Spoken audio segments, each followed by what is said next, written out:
What's up, everybody? Welcome to Thursday night here with Fantasy and Frames and the Draft Show. Tonight, we are thrilled to welcome the podfather himself, Matt Kelley. As you know him from Player Profiler, but tonight we are talking to him as the founder of the FastDraft app. It is a drafting platform that is absolutely transforming fantasy football and the drafting experience. Erica, let's go. All right, guys, as promised, tonight we are joined by Matt Kelley, the founder of Player Profiler and the FastDraft app. You can follow him at fantasy_mansion on X. You can also find his content at Player Profiler's website, rotounderworld.com, in addition to their very extensive podcast network. Matt, welcome to the show. Thank you so much for joining us. Hey, thanks for having me. This is fun. Yeah, how's it going? How's your week been? It's been pretty good. Pretty good. I know. Actually, Eric... today was weird because I had to go get a pill that I don't know what pill it is. I found a tick on my leg. Oh my God. Oh no. Yeah, it's the first time. I've been living in New England my entire life except in college, and I've never ever had a tick on me. I've always seen people talk about it. I heard people talk about it, and I'm always like, "Yeah, you idiot! Why did you let a tick crawl on you?" And then I like crossed my legs yesterday. I looked down. I was like, "What is that black? Oh my God!" But got it early. Oh. Got it early. We're good. No Lyme disease. I was just about to say, isn't that like that's how you get Lyme disease? That's how you get Lyme disease. People have had it. God. A lot of people I know have had it. People get it. And I injured my shoulder a few weeks ago, and I've been doing a lot of walking. I've been like walking every day. Mm-hmm. And so now I'm like, okay, injured my shoulder. Now because of the walking, now I'm getting these ticks. You know what I mean? It's like it's a hell of a year. It's a good thing FastDraft's killing it. Right? My first instinct with a question like that is, oh my God, these drafts are filling, people are having a great time. Mm-hmm. And then I remembered, oh yeah, well, I'm not doing that well health-wise. My shoulder's messed up. I've got tick bites. I don't even know if they even bit me. But the bottom line is, if you take this pill within like 72 hours, you should be fine. So, oh my God, that is crazy. I mean, what if I had noticed it? What if it was like on the back of my leg or something, and it hadn't been? I have a lot of leg hair.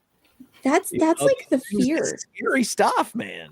Now I'm gonna be, anytime I go outside for a walk now, I'm gonna be terrified that I've got a tick. I'm gonna have to like come in and do like a scan or something. People say you have to scan and check for ticks. I'm like, get out of here. What are you doing?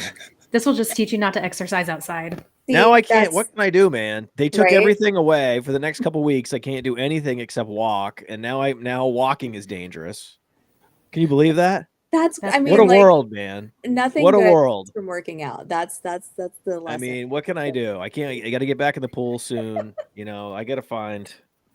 I had a regimen where I was doing a different workout like every day. I was like swimming one day and playing tennis, and I was, and then so to hurt yourself and not, in the spring, right when the weather is getting great for sports and outdoor activities, it's a little heartbreaking. But again, this is why we have fantasy football. Exactly. That is it. My first thought was not to that. My first thought was fantasy football is great. This is why we should just stay glued to our phones constantly and never leave the house. Yeah. That's what I do anyway. Yeah. Well, now you have to do it health reasons. Well, it's like with the athletes, though. I mean, they're always getting hurt in like, the rehab and whatnot. And you're like, why didn't this guy? The coaches said he would be back in 2 weeks, but now it's taking him 4 weeks. And it's like, yeah, because all his muscles atrophied and he could barely walk. Of course it's going to take him longer. No, he's not going to be as explosive. Of course not.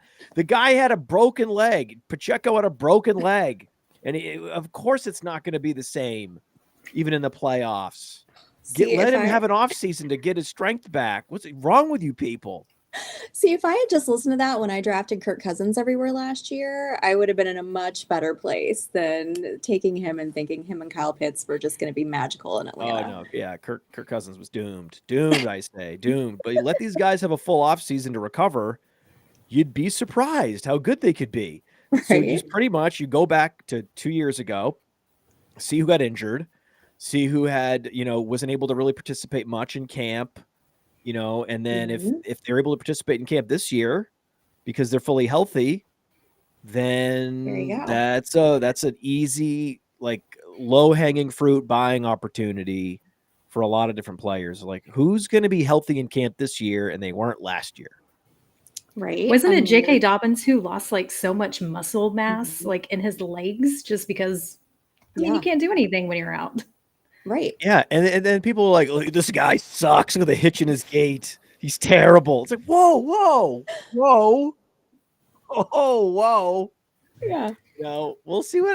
Yeah, this is where you can get some real values on these guys, where people wrote them, and for different Mhm. reasons, right? Like Yeah. Chris Olave. I love Chris Olave this year, but there's this inherent discount in all formats. Dynasty, you can get him in trade for cheaper than he should go. Best ball, he's going later than he should go.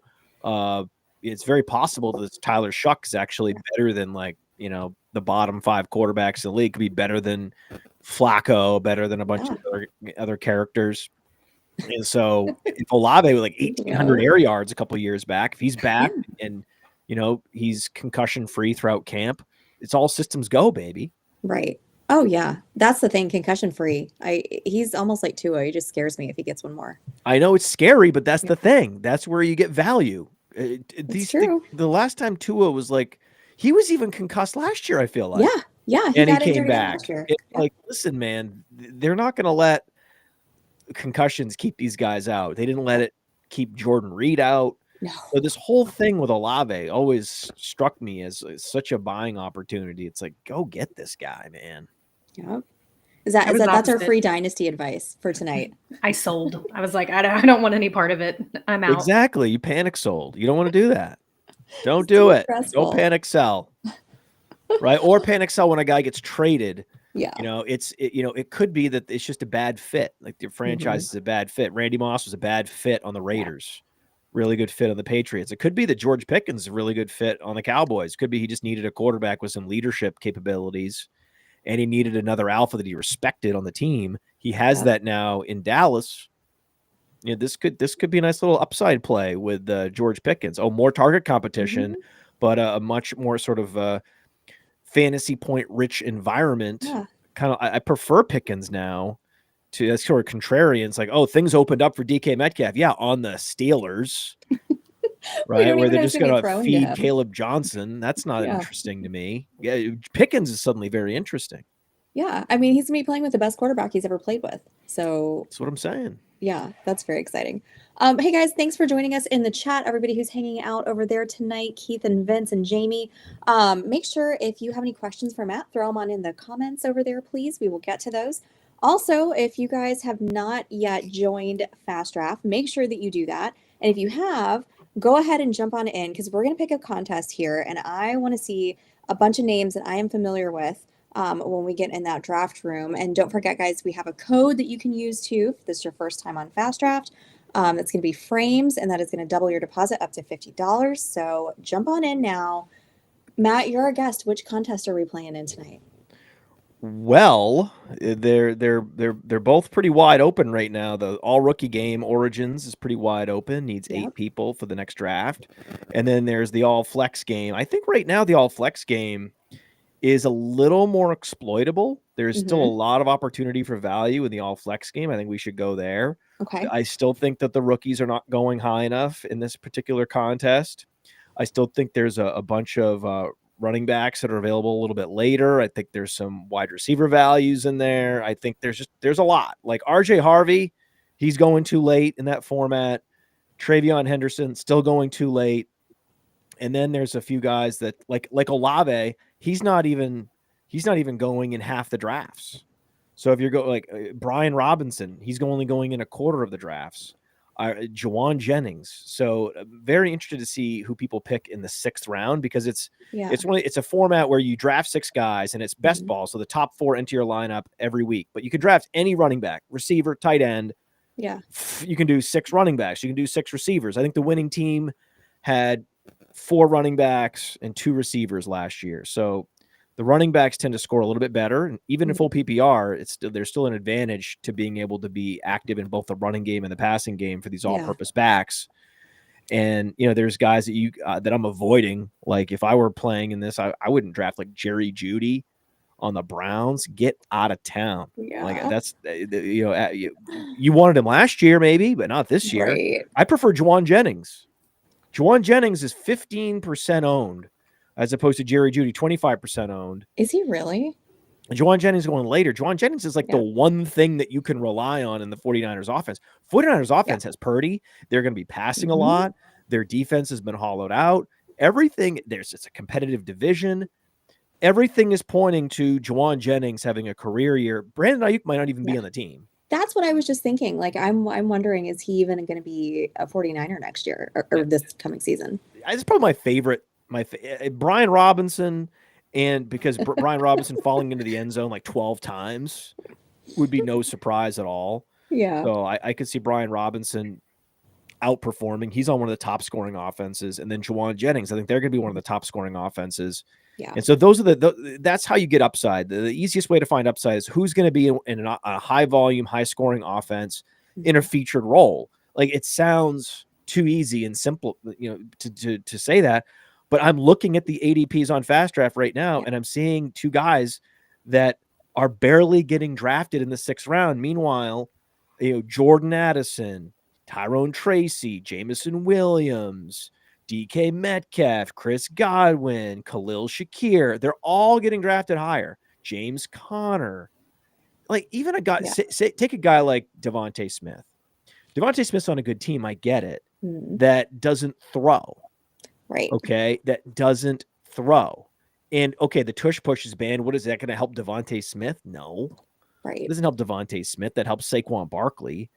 I mean, I think that a nice debate for this contest, this format, is Jamar Chase versus Barkley. Chase has been the 101, but I think it should be close.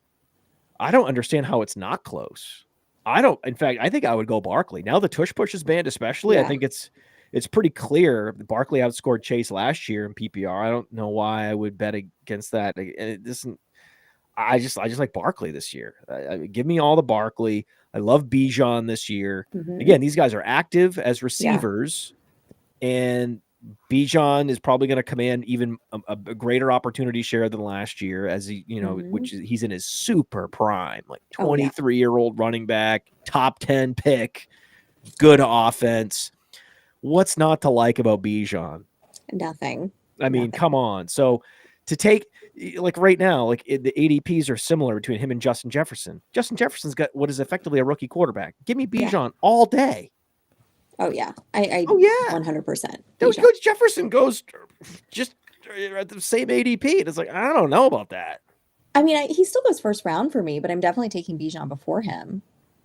I have a slight fade of Jefferson this year, just based on the quarterback. Again, I'm sure JJ McCarthy is going to be just fine, but there's most of these guys like CeeDee Lamb doesn't have any question marks whatsoever. Right. Yeah, and Dak is back; he's healthy, so it should be fine. I think I'd rather have Jahmyr Gibbs. Now you're speaking my language. If I'm drafting right now in any format, PPR, I mean any format, half PPR, it doesn't matter. Best ball, traditional league, whatever it is. I'm going Gibbs. Yeah. Give me Gibbs. Give me Gibbs. I think where it becomes a debate. I think the debate really is Jamar Chase up there with those running backs. And this is not just fast draft and the Flex 4 game. Again, get in there, draft with us. But I think it's underdog, it's FFPC, half PPR, full PPR, tight end premium. I mean, I think all these formats, other than Jamar Chase, I'm stacking up these running backs early. Barkley, Bijan, Gibbs. And then the question is, okay, that's easy. Now the debate is, like, why isn't it a debate between, like, Justin Jefferson and Ashton Genty?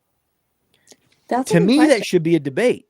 I don't know why that's so crazy clear. Oh, it's definitely Jefferson. According to ADP, but in reality, I don't know why that's not a debate. I mean, I don't know with Genty. I mean, you've got Pete Carroll there. They love to run the ball. Genty is Ashton Genty. So I mean, people last time I checked, they are, scared of rookies. you sometimes. the beastly running backs that are putting up the most fantasy points. I mean, at their peak, these top running backs, the McCaffreys, okay, they can go over 25 fantasy points. Wide receivers really can't. Yeah. Right? You're hoping for at most, say, 22 fantasy points per game, and that's just an absolutely outstanding, world on fire season for a wide receiver, where probably Justin Jefferson's going to settle in at like 20 fantasy points per game, and he's going to be good, right? But it's so easy to see a guy like Ashton Genty just blowing out the world because they don't have a true number one receiver there. They've got a number one tight end who's their number one receiver. Right. They've got a possession receiver, and this team has been building well. I mean, this is like Washington. There are a lot of similarities. They both had Gruden's as coaches. Yep. And they're rebuilding scary good drafting by the Raiders, scary good smart moves, trade, everything. I mean, the Genty pick wasn't great from like an analytics standpoint. Taking a running back that high is a little bit of a reach, but everything else they've done it's really been impressive with how they've been building this franchise, and there's no one else there. I mean, they're gonna just flow this offense through Genty and Bowers. Yeah. I mean, who doesn't want that? What? No, you're not throwing to Jacoby Myers. You're going to Brock Bowers and Ashton Genty. That's what you're doing. It's a totally consolidated offense. What do we have? Trey Tucker? Like how there's not that the other options are very fringe. Yeah. It's not great. It's not great there other than those two. But it is exciting because you kind of feel like there's adults in the room in Vegas making like actual real like good decisions. So, I think it'll be fun for them this year. I think we decided on Flex 4. Is that what we're Flex 4 now just needs like 5 teams, so it's like half full already. The current draft room is like half full. So yeah, jump into Flex 4, get a draft in, it'll be fun. And then we can we'll talk strategy in the meantime. We've got Genty on FastDraft going at that a little after the 1-2 turn still. I think in recent drafts going around the 1-2 turn. A lot of times he's going after Puka, after Nico Collins. Yep. And I just don't I'm not down with that. No. I don't get it. So I think what we're going to see, one of my predictions is, FFPC high stakes leagues by, let's say, second week of August, you're going to see him as a mid first round pick. Yeah. It's a little bit delayed. So some years, like the correction post draft on these guys is almost instantaneous. Some years it's like, for whatever reason, I don't understand the mechanics of it, but some years it's just this incremental, like half a pick a week. It's just like, okay, now he's player 13, now 12 and a half, then 12, 11 and a half. It's like a very slow march up the rankings board. Like, remember Barkley last year? He started off in the late second round. Right. And then by the end of the summer on the FFPC, he was going well into the first round. He was like the 7th or 8th pick. Yeah, he was so high up. I don't normally like taking running backs quite that early, as early as I would have to. So I didn't have hardly any Barkley, and I was just like, oh, I don't know what's going to happen in Philly. And I cannot believe it. I just totally missed the boat on Barkley. And I just wonder if there was a lot of people out there that did that too, and now they're going to kind of like overcorrect. So you're going to see so many more running backs going in the first and the early second rounds. We'll see. They're right now. They're still piling into Amon-Ra, Malik Neighbors, CeeDee Lamb. Yep. Still plenty of these receivers getting drafted. I'm seeing McCaffrey ticking up. I'm seeing Genty ticking up. It just makes sense. I mean, Henry just signed the 2-year deal. Henry is a great pick. Yep. Of all these guys that we listed, I think the one guy that has a chance to really give Lamb and Chase a run is Malik Neighbors. Yeah. I mean, Malik Neighbors, that if the quarterback situation cooperates, I just don't know what Russ is right now. But the thing is, the nice thing is, if Russ is in flames, then they're just going to bring in Jameis. And that would be the best thing in the world for Malik Neighbors. So he can. It's if Russ is playing well and they're winning games, it'll be Russ, and then that's good for Malik Neighbors. And then if he's not, the coaching staff is playing for their jobs, right? They're Yep. coaching for their jobs. The front Absolutely. office, Joe Shane, Yeah. he's managing for his job, right? He's probably going to be the first GM fired. Yeah. I think so. My guess is the first GM fired will be Joe Shane. First coach fired will be Mike McDaniel. Ooh, yeah. I think Mike McDaniel is in a much more precarious situation than many people realize because, Tyreek Hill could, This was the year, right? After this year, he said he's going to retire. Well, he could cause problems during the year. I see this, and I also see him just not being as good. Right. And then also the problem with him is, with him not being good, we talked about Randy Moss earlier. When Randy Moss lost a step, he didn't want to learn another position. Yeah. It was just like he was gone. He was on the Titans, and he put up whatever it was, totally like 400 yards, and it was over. So you have these super fast guys, they turn 30, 31, and it's over. And they unless they want to, Steve Smith's the one exception. So there's one guy, Steve Smith, that Tyreek Hill is similar to, where he did change his game and he somehow had this whole second career as this sort of bullying possession receiver. And he was awesome at it too. He was great. The guy he sacrificed it all to do that. I don't know if Tyreek Hill has that in him. Most people don't. Yeah. Most players are just kind of fade away, cash checks, and move on with life. Yep. That's sort of what I think is going to happen with Tyreek Hill. I don't mind drafting Jonnu Smith for that reason. I don't mind drafting Jalen Waddle for that reason. But I do think this franchise is going in the wrong direction. They have to rebuild their offensive line on the fly. Yeah. And Mike McDaniel is struggling. And it just feels like the Patriots are getting better. The Jets could be competitive. And now all of a sudden they don't have a good quarterback. No. Right? So their quarterback is bad, and he's also left-handed. Yeah. And they didn't do anything to fix it either. Right. Left-hand quarterbacks are rough. Yeah. It's a completely different type of pass that they throw. Has opposite spin. They're harder to practice with. They're harder to train.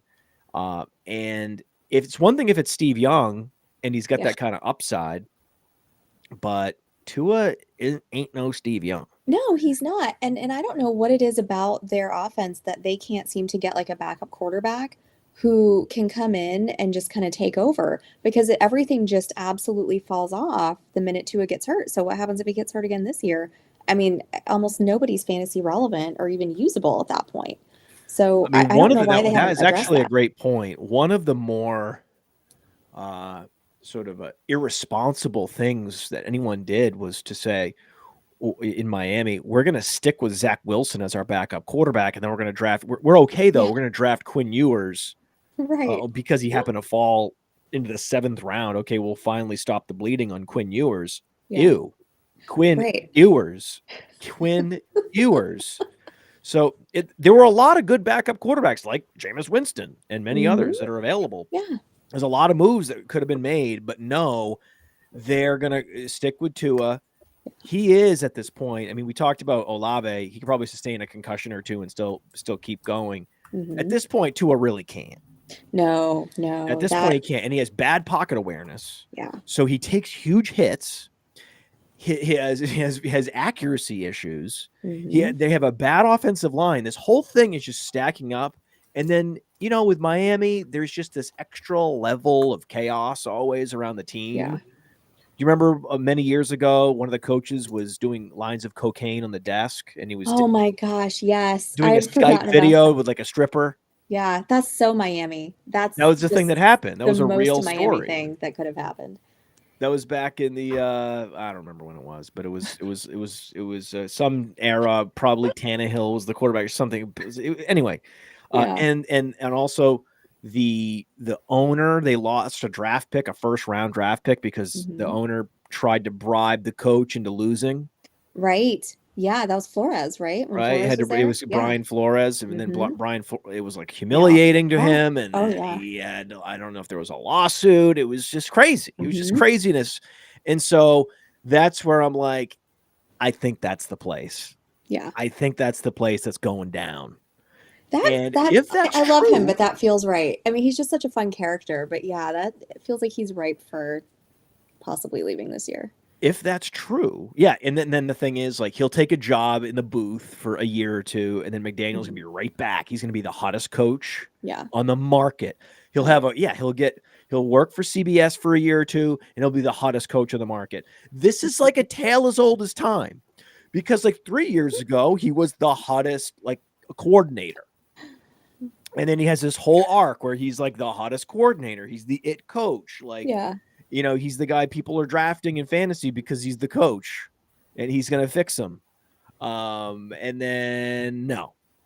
Right. And now and then he bottoms out, and then he ends up in the booth, and then he comes back and he's the hottest coach in the league again. And it's the system. And it's like, So it's so true. You know exactly what I'm talking about. So, but this is all to say, this is a very, very long story and a long argument to lay out against Devon Achane. So if you're telling me I got to draft this guy, I mean, I'm gonna go down kicking and screaming. I'm not doing it. No. I'm not doing it. Based on the other guys we talked about, like Christian McCaffrey, right. I get there's risk with Christian McCaffrey, but I think I just laid out a pretty intense risk with one Devon Achane. It's not happening. If he were gonna fall, let's say he falls or something, like where would you feel comfortable taking him? I think I would feel comfortable taking him at the end of the second round. Okay. Yeah. Like the decision point I have with him is Breece Hall. Mm-hmm. So if I could get him and Breece Hall, I think that would be a cool thing. Yeah. But typically you're not trying to draft two in flex 4. Absolutely. If you could get him at the 2-3 turn and then come back with Breece Hall, great. Mm-hmm. But yeah, right. That's probably not going to happen because Achane goes earlier. Yeah. But someone has to explain to me the difference. Breece Hall is a fantastic receiver. Mm-hmm. Achane, second in targets last year in the NFL among running backs. Fantastic receiver, both explosive. There's just one guy's just bigger than the other guy. Right. And I think the other guy has a better quarterback in a better situation. And that guy's Breece Hall. Mm-hmm. Right? Because Achane now also has Ollie Gordon, just like Breece Hall has Braylon Allen. I mean, there's not a big difference. No. There's just not a big difference. So that's ADP arbitrage right there. That round of difference between Achane and Breece Hall, that's what I call ADP arbitrage, because you're essentially getting the same dude in the same division in a better situation a round later. And I just try to do that thought experiment over and over and over again down the board. Right. And I think the same, you could argue the same is true with, Garrett Wilson. Mm-hmm. Right. Garrett Wilson is in a better situation than a bunch of receivers that he's in and around. That like he's in a better situation than Tyreek Hill. Yeah. I'd much rather have Garrett Wilson than Tyreek Hill. Mm-hmm. And then you have to ask yourself, okay, like in the same division, like so we did Dolphins and Jets. Someone explain this one to me. Okay. Why am I drafting AJ Brown over Terry McLaurin? Because I love Terry McLaurin. Terry McLaurin is on a team that passes more, and there's less target competition. Yeah. And they're both incredibly talented, big play, all, winning in all quadrants type players, run the full route tree. What's the bit? Why? Wasn't McLaurin like wide receiver 8 last year? I believe so. Yeah. So can you explain that one to me? I mean, you don't have to explain that to me because I'm a huge Terry McLaurin fan. I'll take him anytime that I can get him. Damn right, you're sorry. Excuse me. Wide receiver 7. Okay, all right. He wasn't wide receiver 6. He was wide receiver 7. And let's see, what was the points per game? So one player profiler, points per game, 15.8. AJ Brown, he was wide receiver 20, but he didn't play all the games. Right. 16.6 fantasy points per game. So a little bit more fantasy points per game. Only 1,168 air yards. McLaurin, 1,500 plus air yards, 3 straight seasons. And he doesn't, I mean, McLaurin just doesn't, it doesn't matter who's out there. I mean, now they have Jaden Daniels, and that's great, and that's not going to change. But it just never mattered for him. Like, he's always been able to produce no matter who is at quarterback. You never hear anything from him. He's always there, always Stud. out there. Yeah, McLaurin. McLaurin also started super slow when, Yeah. Jaden Daniels, a rookie coming in. Of course, they're going to start slow against easy competition too.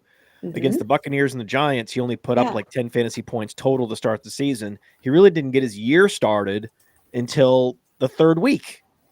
And then it was off to the races. So, and then the second half was just bonkers. 27 points, 26 points, 20 points, 22 points.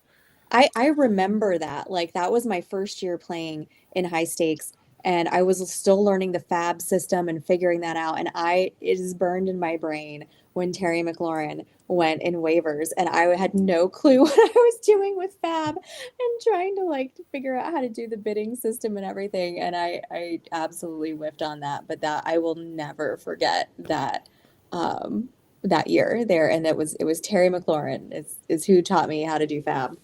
Somebody dropped him. Right. Yeah, someone dropped him. What It was an terrible. idiot. I know. Guys, we have 2 slots left in our Flex 4 tonight, so get on in there. If you are hearing the sound of my voice, you should be in this draft with us. Jump on in there. As soon as we get it going, I'm going to put it up here on the screen so you guys can see what's going on. Matt, I wanted to ask you. Oh, hey, look at that. I spoke it and it happened. These things, people pile in. It just ripped off. I think it's counting down to go right now. Here we go. You have the 101. I have. Oh, geez. This is random. It's a random thing, everybody. That's a random computer. Totally random. Totally random. I swear. We just talked about this. I see Brittany in here with us. Let me try to blow it up just a little bit more over here. You could do what we talked about. You could take Barkley at the 101. I think I'm going to. I mean, I feel like I have to now. I mean, not that I wasn't already sold. Oh my God, you did it! You took Barkley. That's great. Yes. What a fun thing to do. Oh, we got Miss Brittany Foxworth over here at the number 3 spot. What a fun thing. Yeah. Who's done like 300 of these, by the way. He has.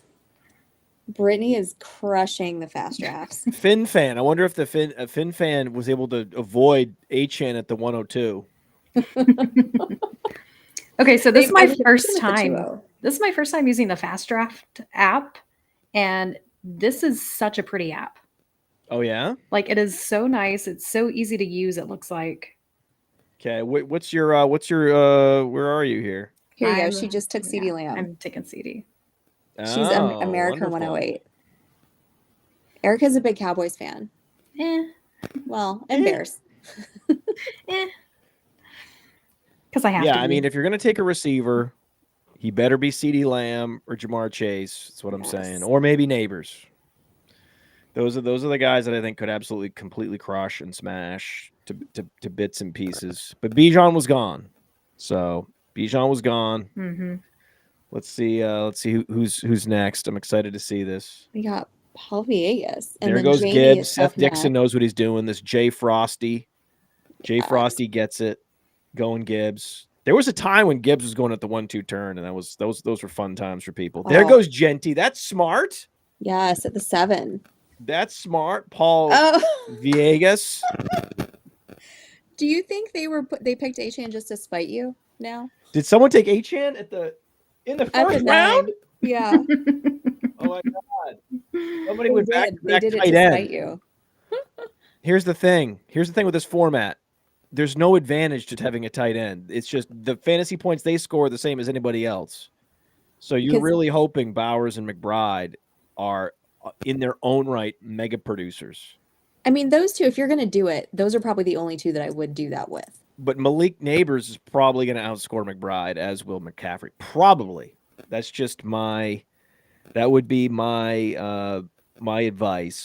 would be to not draft tight ends as high as they go in other formats, because there really is no dedicated tight end position here. You're just drafting any running back. You're just hoping that guy has the smashiest of smash seasons. And so one of the interesting strategy concepts is And there's a lot of strategy talk right now. We have a Discord on FastDraft.app. There's a Discord. Jump in there and talk strategy. And so there's debates like, so negative correlation is a real thing. And at this level, when you're just talking about drafting stud players, because that's really what people want to be doing in May. You don't want to be like drilling into like the third receiver in May. Like we're just trying to draft like fun star players at this point. That's what this Flex 4 game's all about. And we have a third round reversal right here. That's right. Was not expecting that. Jim is doubling. He's tripling down. So wow, I've never seen anyone do this. So someone at the 110 drafted. I'm glad we're in this draft live to watch it happen. That's Jim. He does a lot of our graphics work here, and I actually play most of my high stakes. Jim is my partner. Jim is rocking the tight ends in a way I've never seen. I think that's so cool to just try something new. But yeah, I've also never seen McConkey, London, and Brown all in the third round before. This is one of those drafts where you never know what draft you're going to be in. You could be in with some experimental type picks. So Chase Brown and Jamar Chase, that I think is the one case where you can embrace a little bit of negative correlation, where you have two guys on the same team, but because there's so many points to be scored in Cincinnati, I think you can justify going Chase and Chase can both give me, big time top 5 outcomes. That's really what you want. But there's only a handful of scenarios. I think Flowers and Henry, they don't really take much away from each other because the touches are so consolidated there in Baltimore. But very quickly, when you start going down the board of most teams, like even let's say Breece Hall, Garrett Wilson, because there's limited touches there with the Jets, I don't think you would want both Hall and Wilson. I think even if you're bullish, I think you would want one or the other in this format. Yeah. Because now we're talking about you have to have 2 Jets finish very high. That's just such a difficult road if a team is going to be, say, bottom 10 in points scored for the season. Yeah. Because again, the fantasy points are scored with touchdowns. That's the best way to get the starting point with upside is touchdowns, and the starting point with touchdowns is points being scored, putting points on the board, and you need good quarterback play, really. So one rule is I would never draft 2 players on the same team if they didn't have a superstar quarterback. Yeah, I mean, that's one of the things, right? You want somebody who's going to be there, going to be consistent, who is in a good offense, right? Who's got somebody, throwing to them that you can trust. So it's tough when you start having to make decisions between, guys that are not necessarily on teams with good quarterbacks. Okay, let's see. Okay, we got this guy. He's just going all tight ends. This is just Jim is messing with us. Travis Kelce. Look at this. Yes. Look at this. Hey, listen, this could be a genius move. You never know. This is going to be the most unique roster build that we have here. RJ Harvey, look at that. There goes RJ Harvey. There goes Alvin Kamara. Genie. Right. Okay, so Erica's coming up. Erica, you get your players queued up here? I don't. Harrison went. I'm going on vibes. Harrison's gonna have a big year. Oh, where am I at? Looks like you're gonna be up soon. Devontae Adams just went. Is Breece Hall still available? No, I took him. Oh, great. Great job. Here you go. And I see your question here about rounds 1 and 2. I made the screen a little bit bigger, so I've got the last we're on round 4, so I'm just trying to keep it there, so it shows up a little bit more clear on the screen for everyone. Zay Flowers. Love it. Okay, so there's only 6 rounds? Yes. Okay. That's why it's fast. Got it. Yeah, you draft 6 guys in the top 4 into your lineup every week. It's the most streamlined, simplest best ball format that is even possible to exist. Oh, last 2 picks, guys. Oh my gosh. Yeah, Marion Hampton was a cool pick there. I love Scott Reynolds there, the Finn fan, going with Marion Hampton. I think that's very smart. I would there's a lot of possibilities. We talked about Juwan Jennings, Olave, but also rookie running backs in round 6. Anybody interested? A Travion Henderson. There we go. I needed a rookie somehow. A Tet McMillan. That's where I was like trying to go back and forth. I was Oh, like, no, all you right, went do I take Travion. That Tet? was Do I brilliant. You take went Travion. Travion? Yeah, FinFan knows what he's doing. FinFan is going. I like the Caleb Johnson pick. That's nice. Yeah, there's Oh, going to be. we go Juwan Jennings. Brittany getting that value in the 6th round. Oh my God! So Juwan Jennings went. There we go. That's what we're Yes. talking about. Anytime we're in a draft where Juwan Jennings goes, that's good. That's smart. Yeah, guy could be a monster. Guy could be a total monster this year. So Eric is up soon. Rookie running backs left. Judkins. Not a lot else.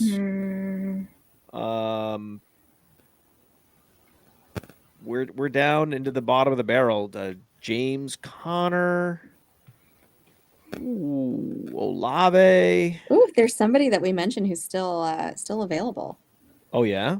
I don't have the availability. I don't want to say it out loud since we talked about him. Nobody's taken him yet. Oh, she took Brian Robinson. Yes, I did. Hey, that's the boo. There it is. That's the move. Yes. Oh, yes. I like my team. Okay. Yeah. At first I said pick, and then I wanted to say move, and so I ended up saying poov. Oh, there goes Olave. Yeah, Jamie took Olave. Look at this. Look at it. People are listening. They're listening, and they're drafting as they listen to the show. Who's our last tight end getting picked? I think it has to be Ingram or one of the rookies. Maybe. I like the Sutton pick too, though. Oh, I like the Sutton pick. And Mixon there at the end. Can't go wrong in the 6th round, apparently. No. Pacheco. What tight end is Jim gonna take? What tight end? Oh my God, he went to Kyle Pitts. That's fun. Oh, is that who he took? No, in the 6th round, he went a final pick, Kyle Pitts. It immediately took me to the section here where at the end it'll tell you, like the total draft time, the best value versus ADP. Oh my God, Jamie Parag. Wow, what a fast drafter this guy is. The fastest. That was a blast. That is awesome. Okay, I'm a fan officially. Good. Right? Wasn't that so much fun? I think it's what most people want to be doing in May, or drafts like that. Yeah. And not like debating between Ray McLeod and Josh Palmer in round 19. Right. Okay. Right. I just did a 28 round best ball as a slow draft. But for this year, just a one year. Yeah. What? Yeah. I know. It's one of the Kentucky fantasy football state championship ones. 28 rounds. But I think that there's all types of formats for all types of people, but I think that most of my friends and the millions of people that have fantasy teams around the country, I just think most of them, they are out of their depth. Yeah. Pretty much once you get past the 6th round. Right. Especially now in May. Stacy, can you put your draft back up? Oh yeah, absolutely. So, because I've never used screens. Hang on. So if you go to the portfolio tab at the bottom, then you can find your team. That's your exposure. So that's her exposure. So it shows all your percentages of exposure across the different tournaments. And then you can go to teams, and you can tap, and you can see the draft board when you go to the teams. Okay, so what are all these boosters? Stacy, if you could scroll down on your screen. Oh, sorry. Yeah. There we go. Okay, so explain the boosters. Okay, so after the draft is over, you can choose strategically to add a booster to a player that's a later round pick just for strategy purposes. So, for example, it's going to automatically set your boosters based on your draft position of these guys. But you might say, okay, one of the ways to get unique, because there's going to be some similar teams. So, for example, last year, a bunch of the top teams drafted Chase and then Barkley. Okay. But none of them updated their boosters. So they all had Chase in the first booster and they had Barkley in the secondary booster. Had anybody thought to swap them, especially people that had multiple teams with Barkley and Chase, they should have swapped the booster on one of those teams so that they've got different variants on a similar structure. Mm-hmm. And so depending on how things shake out, you can win the championship. There were like 4 or 5 teams that had they just had Barkley in that number 1 booster chair, they would have won it all. They would have won like a $10,000 first prize. So that's a fun element. So if you think it's possible that Jonathan Taylor outscores Barkley, see, I wouldn't get the 101. I think you can probably just park Barkley at the top. But what about like Travion?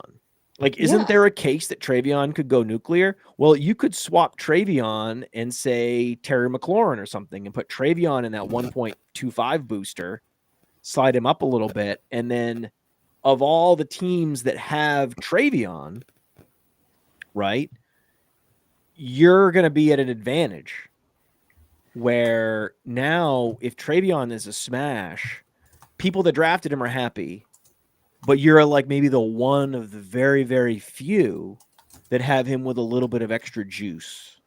And so you're even more happy. I love this. And so there you have a little bit of extra little strategy because, okay, we get it. It's a very simple format. There's no quarterback. There's no stacking. It's just total points. There's no like week 17. Like the level of strategy it's a pretty low bar, right? So that's why so many casual people can play and have fun.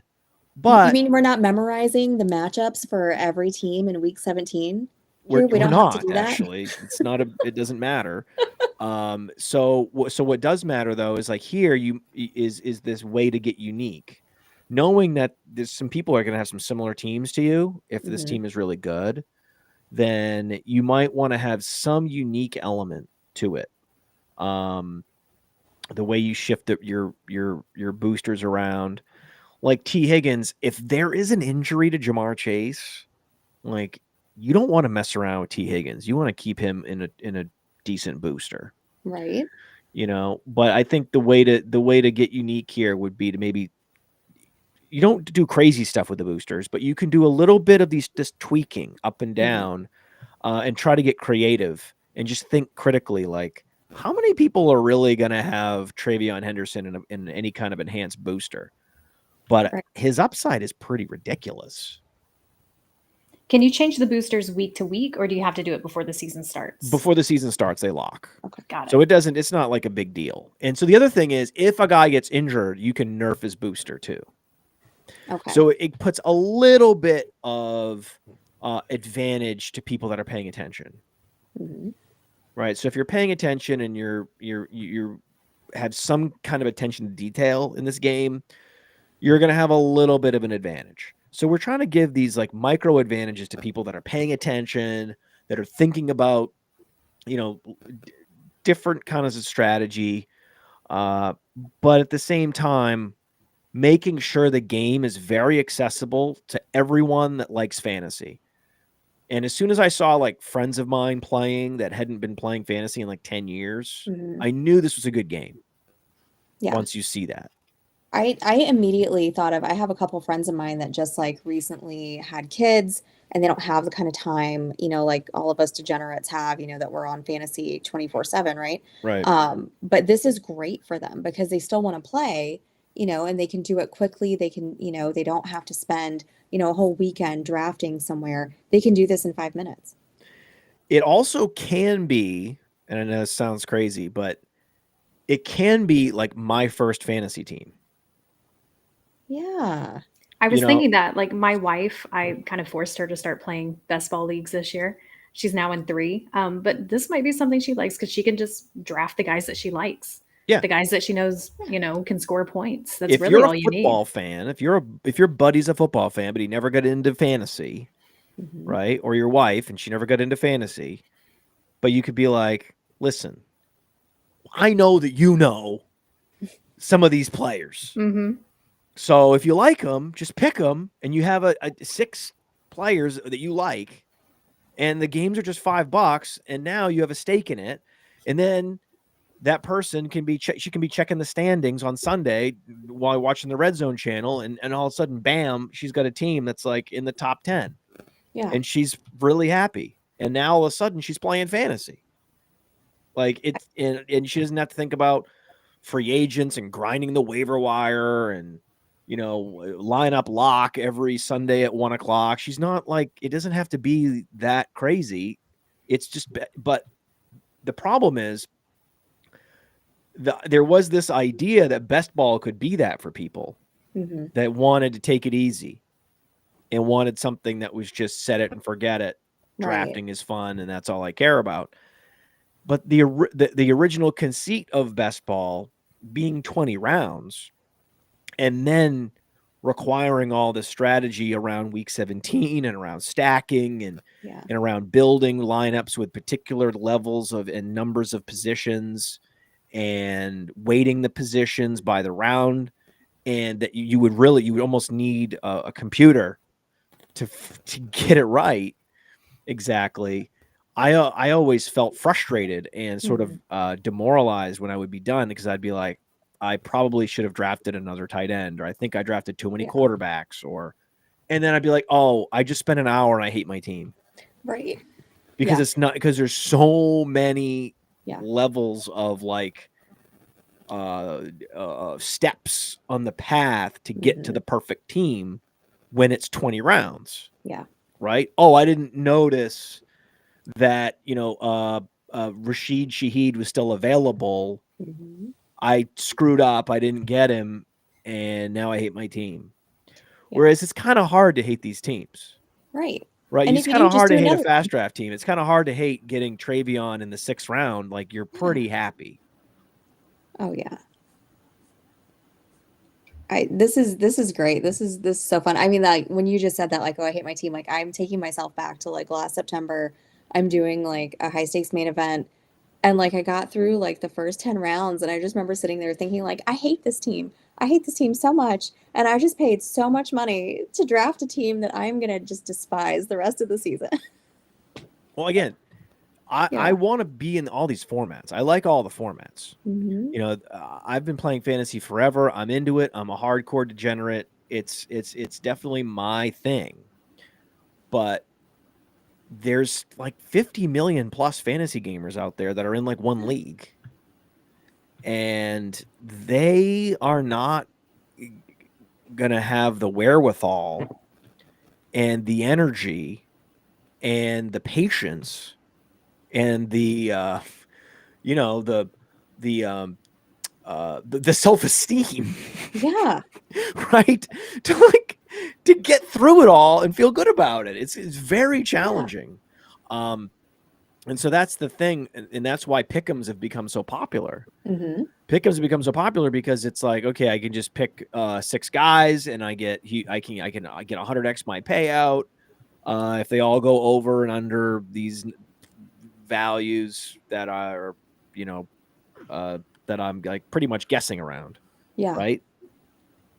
So, but in fantasy, the last 5 years, that's all that's ever come out are pick'em games. That's where all the innovation, that's where all the money's going. That's where all the new stuff is. It's all some new crypto pick'em thing. Yeah. And so when we decided that we were going to like basically take the best of prize picks, which is like getting 6 guys pretty easily and getting huge upside. Well, we offer that, but we offer it in a peer-to-peer world. Yeah. We offer it in a world that's still considered pure fantasy. And we offer it in a way that it's not, if all 6 don't hit, you don't get 0. Right. Like if you hit on 5 guys out of 6, you're going to make a lot of money. Yeah. So how does the payout work? Is it season long? Is it week to week? It is season long, yeah. So it's 10,000 to first, and then it's scaled down. It's pretty flat payout structure. So, you out to like, well past 100th place, like you're getting payouts, right? It could be down to $5 just getting your money back. But, that's a lot better. Peer-to-peer with a flat payout structure is a lot better and a lot more sustainable for a game than high rake, all or nothing payouts, right? That is not as sustainable. So then those companies are in much more of a customer acquisition race to the bottom, where when they're hot and they're going well, everything's going well, those companies can rake in the cash. This is a little bit more of a long-term play where it's like, the Flex 4 game's rake free this year. We made it rake free just because we want people playing. And then over time, you're going to have a very reasonable, 10 to 15% rake, and it's not all or nothing. So some years you might win a little bit, some years you might lose a little bit, some years you might win big. And the customer base and the user base much more sustainable for the long term than the more on the gambling side on the of technology, where it's much more of like a customer churn game. And I just don't have the stomach for that. Yeah. And I really am more into fantasy anyway. I'm a little bit of a boomer. I like to, like I said, I like to be active, right? And of course I can't right now. And these ticks and all these things, people are tuning in. They're like, what? So I'd like to be young at heart, but at my core, I'm still an old man boomer who just loves pure fantasy. And I remember when you would submit like the salary cap teams from Sporting News, and you would cut out the USA Today or the Sporting News, you cut out the newspaper and you would mail it in. And that's how you would draft a fantasy team. That was the original salary cap fantasy every week. So when I did it with my dad when I was 12, we had to call in our lineups. Yeah, you call them in. Yeah, mail and then check them the score in. in the newspaper the next day. Right. So, yeah, my first thought wasn't, I gotta do some kind of Dogecoin pick'em game. That wasn't on the table for me. I want to ask you real quick, because we've got an IDP show here, Shoot the Gap with Fantasy and Frames. That's one of the things I know Jorge just really is passionate about, because there is a tournament, an IDP tournament on FastDraft. Yes. So I just kind of wanted to talk a little bit about have you talk about like why you added that on there, because IDP is pretty rare. A lot of people don't play it, but the ones who do are really, really into it. I feel like I should be a little bit more into it than I am, but I love that is an option if that's something that you're really into. Yeah, I mean, we kicked off a $10 entry fee, a $10,000 prize pool. It's I think like $2,000 to first. Just draft 6 defenders. The top 4 defenders into your lineup. There's a lot of like tackles for loss, and so the like strip sack fumble bonus type stuff, so that the edge rushers get more points than the middle linebackers. So we smoothed out with the IDP show. We partnered with them to make sure that we smoothed out the scoring, so that the Aiden Hutchinsons and the best playmakers, the best players, the Myles Garretts, that they're gonna be the premium players in this format. Okay. And that's what IDP people want. Yeah. Also, there's like a handful of defensive backs that are relevant in this format too. So again, balanced scoring. And it used to be that IDP people, they had to go and set up a league on Sleeper, MFL, or wherever. And it would be a very difficult manual process, collect all the fees from everybody. It's a total headache. Now, you want to play IDP, you want to draft, you can just jump in and the scoring is all set. No one has to do any setup. If you and 3 other guys want to go draft, you can and jump in a fast draft. It's called D-Up is the tournament, the all defense tournament, and it's currently 45% full. So we've had it live for a couple months. Again, it's not the biggest tournament. It's not the most popular. It's not as popular as the rookie game. It's not as popular as Flex 4 by a long shot. But the people that play, they are passionate and they want to, and they are influencers.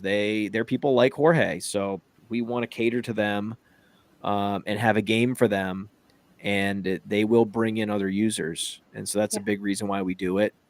And so that's I just think that there's also this theory that I have that, if the Super Bowl is the biggest sporting event in the world, and Jalen Carter is going to be essentially the MVP of the game, it's kind of dumb to not have any stake in what Jalen Carter is doing in fantasy, or really sports betting, anything. Like, right. no one was really getting so excited about Jalen Carter unless you were cheering for the Eagles. Yeah. So I think you should be. I think if you did a bunch of fast drafts and you got a bunch of Jalen Carter for the Super Bowl, and he's sacking the quarterback, that's a really cool thing. You're talking about sweating both sides of the ball on Sunday with the Red Zone channel. They're flashing between games when there are big plays on defense and on offense. Yeah. And so why not get a thrill no matter what's going on, right? Oh, yeah. And I think that there's room for casual people that, again, maybe not the casual, not the most casual, but people like me that like other formats. I can do some research and develop some takes on the top 50 defenders, like 2 defenders per team. That's not a lot to ask. It's a pretty low bar, even for non-IDP hardcore people, to play a game like this. Right. So it's also sort of experimenting to see how many non-IDP hardcore people will play this game.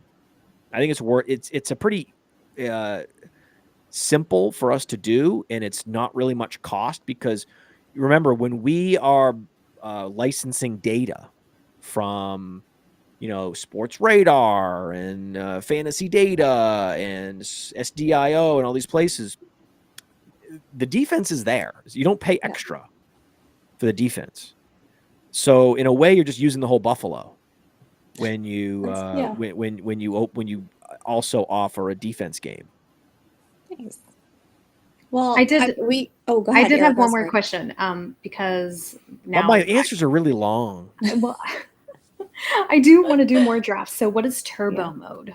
Oh, turbo mode's cool. Turbo mode is this is not a setup. This is not like an infomercial. Hopefully these are interesting I'm answers. just curious. Yeah. Just in general, I hope these are just interesting answers, without it feeling like a commercial. So, it's because turbo is, because there's no position restrictions, it basically comes down to the players you feel the most passionate about. So turbo lets you just set your rankings, and then it'll automatically draft on your behalf during, whenever drafts kick off. It'll automatically put you in there and draft based on those rankings, and then it'll email you the results. So there are some people that are just super busy. Let's say you're a surgeon or something, right? Surgeon. I have a buddy that's a surgeon. Well, not really a surgeon. He's, he gets all the benefit of the surgery. He's an anesthesiologist. There you go. So, I mean, he's just got, it's one of the cushiest situations, but he can't be on his phone, right? During surgery. Idea. Obviously. Yeah. So, well, not obviously, but he can. Okay. I mean, it's such an easy thing. So anyway, it's, he can order like 5 teams, and then when he gets out of surgery, he gets this teams. And he's like, and he looks at his exposure, and he's like, okay, those 5 teams went off based on my updated rankings. Looks like I got a bunch more McCaffrey. I'm happy about that. Looks like I didn't get as much. Let's say I didn't get as much Brian Robinson as I wanted. So then he submits another turbo mode order, and then he boosts up Travion Henderson, and he boosts a couple other people up his rankings. He tweaks his rankings again, so that essentially what you end up doing when you use turbo frequently, which some people do now, it's kind of a thing, is that you're drafting to your exposures. Mm-hmm. So you're checking your exposure in the portfolio tab, and you're like, okay, there's my exposure. I think I have too much Marvin Harrison, and I don't have enough Garrett Wilson, and I'm gonna go submit another turbo. I'm gonna nerf Marv, and I'm gonna bump up Garrett 4 spots. I'm going to push Marv down 10 spots. This way I get no Marv in my next order, and I'll get a bunch more Wilson. Yeah. And then your portfolio will correct. And then, so if you, let's say you max enter 150 teams, now you look at 150 teams and you're like, okay, I really like how I've calibrated my exposure. I've got twice as, let's say I've got twice as much, Cortland Sutton than I do DJ Moore. Okay. And I've got twice as much DJ Moore as I have Marvin Harrison. Mm-hmm. Right. Because I'm I love Cortland Sutton at his ADP, and I hate Marvin Harrison at his ADP. So I've got like 15% Cortland Sutton. I've got 8% DJ Moore, which is rated ADP. And then I've got 4% Marvin Harrison. And that's where I want to be. I don't want to have no Harrison, because if he is great this year, I don't want to be totally burned by it. You don't want to be at zero exposure on players that can hurt you. But there are players that you can be legitimate. I think that's an interesting exercise, is to think about who could you be at zero and it not bother you at all. Right. And one of those guys would be DK Metcalf. Yeah.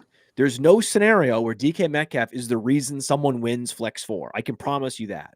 I mean, I can't promise you, but I can say with a pretty high degree of certainty, based on his downward trajectory for the last 5 years now on the Steelers, that DK Metcalf probably can't hurt you, right? Jerry Jeudy probably can't hurt you.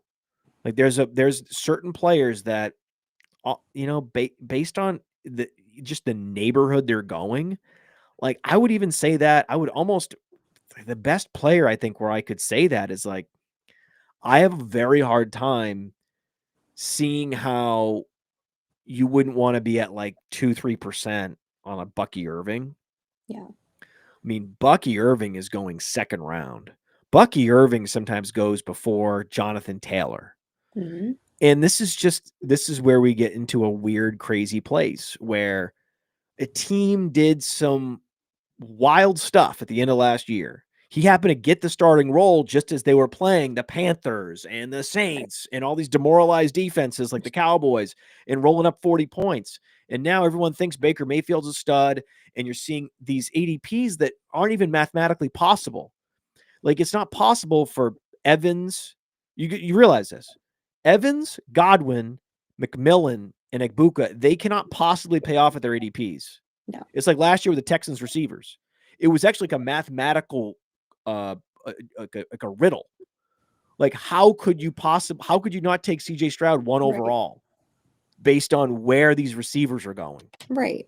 It doesn't make any sense. No. It's stupid. It was like Stephon Diggs and Tank Dell, like what, second, third round? The whole thing was ridiculous. Yeah. Even Nico, because he missed games, didn't get there. No one got there. No. And also the offense wasn't as good and everything. But so regardless, it's the same thing with the Buccaneers this year. It's like it's nonsense. It makes no sense. And it's those 5 weeks of the season, and it skews everything. And that wasn't real football. Anyone that was paying attention knows that wasn't real football. What was going on with the Buccaneers? That was silliness. So totally unsustainable. Every year we have a guy who, people talk themselves into Sam Darnold. People talk themselves into Baker Mayfield, Geno Smith. And Geno Smith is fine. He's fine. Geno Smith, but the Seahawks just walked away from him. Right. And you had people pounding the table for Geno Smith a year ago. And it's like, no, guys, this is still Geno Smith. So let's not get this twisted. Okay, please don't get this twisted. This is still Geno Smith. Please don't. Right? Please don't. I mean, so much better real football probably this year than fantasy. I'm having a hard time finding anyone. I mean, I think like in Dynasty, I think that maybe like their third running back is interesting. Like, they didn't draft a running back at all. So then it's like, well, okay, if there's an injury, they've got an explosive all-purpose back in their number 3 running back role. That's kind of cool. I mean, I know he was a raw player who needed seasoning, and now he's had that. And Sean Tucker, he's explosive. He's a good receiver. He was productive in college. Kind of has a lot of the Chase Brown traits. Going into this year. So there's a guy I'd like to stash in Dynasty. Oh, yeah. But this is where I'm at. This is my point. I'm trying to find a format and a player on this team that I would ever want to draft or acquire in any way. And I'm down to getting Sean Tucker as a throw-in Dynasty. man. I mean, am I wrong? Rough. Well, Even Buccaneers fans realize this. They're like, yeah, last year. I'm in Tampa. I know. I'm surrounded. That was by an it. aberration. That was a moment in time. And I'm like, well, you should tell all the fantasy gamers. Do you know where they're taking Bucky Irving? And people are like, no. Yes. Really? Yes, they are. Well, we can go to the draft that just happened.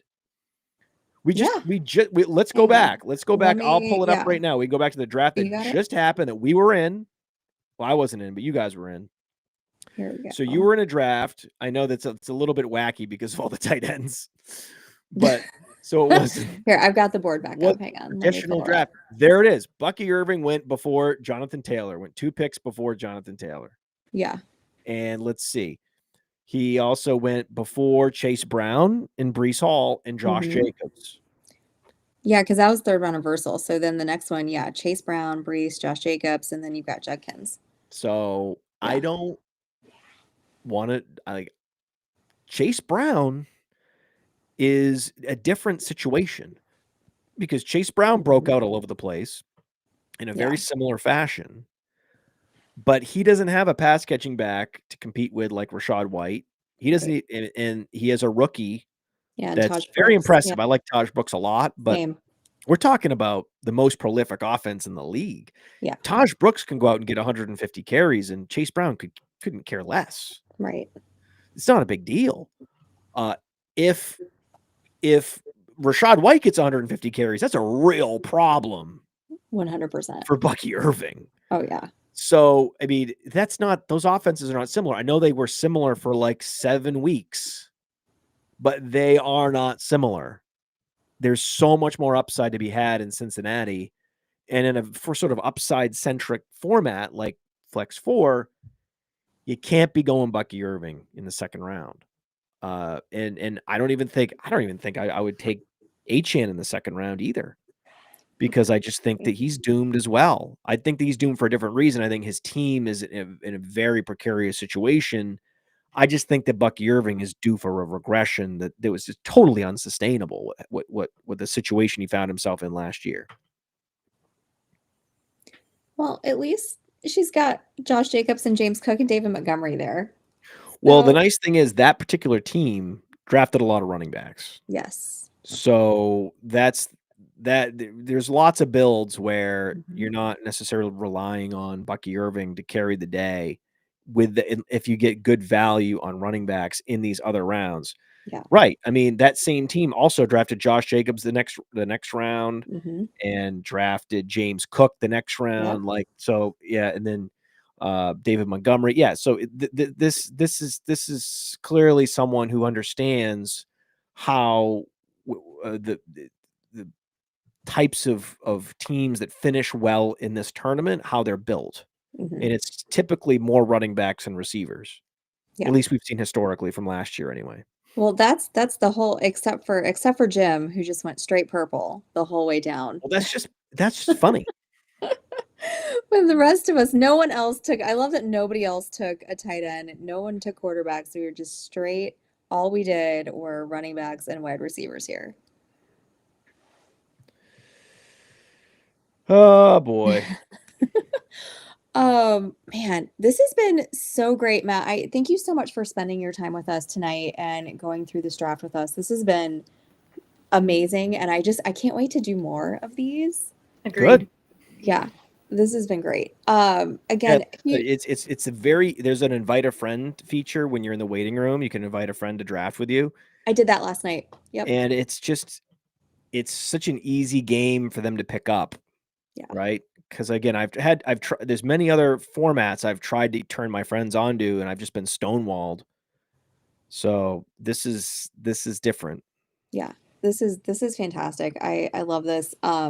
Again, thank you so much for joining us, and thanks to everybody who joined the draft tonight, hanging out over in the chat. Matt, if you could just remind everybody where they can find you, where they can find your content. If there's anything that you're working on that people should be on the lookout for. Well, I do a lot of podcasts, as you might imagine. Yes. The Podfather. So you can find me the Player Profiler podcast, Player Profiler, all one word. Also, playerprofiler.com is the website where you can find a lot of advanced stats and metrics and just a lot of good data to help you figure out who's good and who's not. Yes. And fastdraft.app. Just go to the App Store, go to Google Play, get the FastDraft app, download it, use code FRAMES, Yes. and have fun. Yes, absolutely. Again, guys, thanks to everybody who is hanging out tonight. Remember to do a like, subscribe, a follow if you had a good time. You can follow Erica online. She's on X at America108. I am at Stacy_Perez83. You can find all of our content here at fantasyandframes.com and all over social media as well. Again, we've got that code FRAMES for the Fast Draft app to get credit for that. Next week, we're going to be doing an FFPC best ball draft, so be on the lookout there. You can sign up and join and draft with us for that too. And until then, we'll be back next week at 9 next Thursday. Guys, have a great night.